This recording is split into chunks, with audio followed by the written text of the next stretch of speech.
It's 3:14 in the morning. Your phone is face down on the nightstand and you didn't set an alarm. Your brain just pulled you out of sleep to run the exact same math you've been running your entire adult life. Rent on Friday, car payment on Monday. You look at the balance and it looks more like a phone battery percentage than a safety net. You do this quietly in the dark so you don't wake anyone, staring at the ceiling, waiting for sleep that isn't coming back. If that midnight math is familiar to you, this video is going to change how you look at your life. And not because I'm going to tell you to budget harder, skip your morning coffee, or just manifest more money. You've heard all of that, and it doesn't work. This is about one specific number, $10,000. And more importantly, what happens to you, your mind, your body, your confidence, the exact moment you cross it. People talk about 10 grand like it's just a savings milestone on a screen. It isn't. 10 grand is the precise threshold where something underneath everything else finally shifts. It's the moment the math in the dark stops being an emergency and finally starts being a choice. Right now, if your savings are under $1,000, you are making every single financial decision inside a cage. You probably don't call it a cage.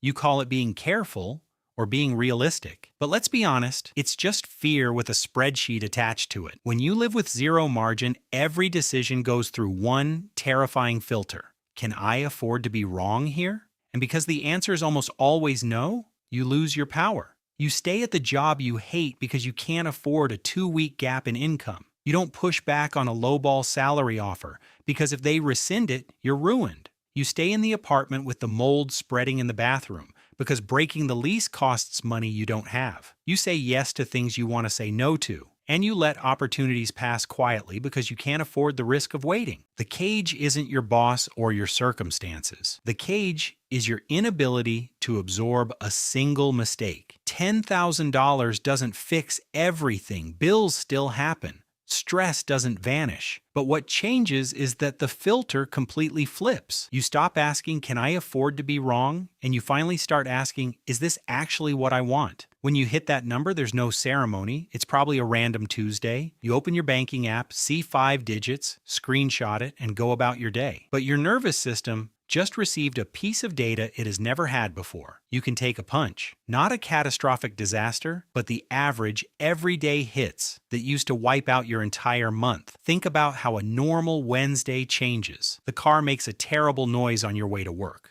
Without money, your stomach tightens. You sit in the mechanic's waiting room, doing desperate math on your phone. When they bring you the bill, you don't ask questions. You just sign the paper, swipe the card, and drive home in silence. You didn't have options. But with 10 grand in the account, the noise still sucks, but the panic is gone. A $500 repair isn't an existential crisis anymore. It's just an annoying chore. You have the breathing room to get a second opinion, wait a few days, or decide the car isn't worth fixing at all. You get to choose. Or look at your career. Your company restructures and your position is eliminated. Without a buffer, you panic. You apply everywhere and take the very first offer that comes along, even if it's worse than the place you just left, because the bills don't wait. With 10 grand, you ask for the weekend to think about their severance package. You go home, clear your head, and apply for roles you actually want. You hold out for better terms because you finally possess the ultimate leverage in any negotiation. The power to say no and walk away. The weirdest part is how the rest of the world responds to this. When you have 5 digits, institutions start treating you differently. Algorithms stop flagging you as a risk. The bank that would have rejected you suddenly offers you reasonable terms. Credit card offers in the mail start looking like actual credit, not trap cards demanding your own money as collateral. The financial system doesn't care who you are. It responds to the signal your account sends. And at 10 grand, the signal says you are safe.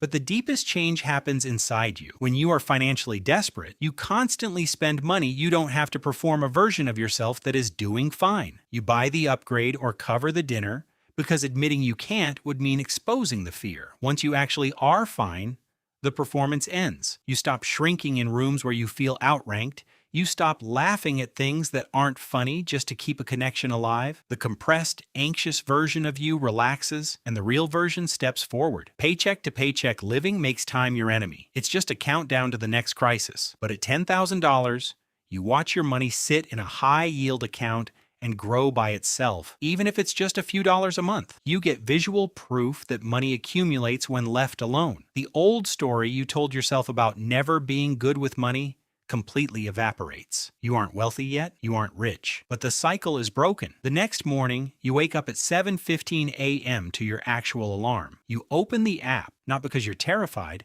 but because you're curious. You put the phone down, you make coffee, and you look up. The ceiling you used to stare at in the dark doesn't even cross your mind. The midnight math is finally over. You stopped reacting and you started deciding.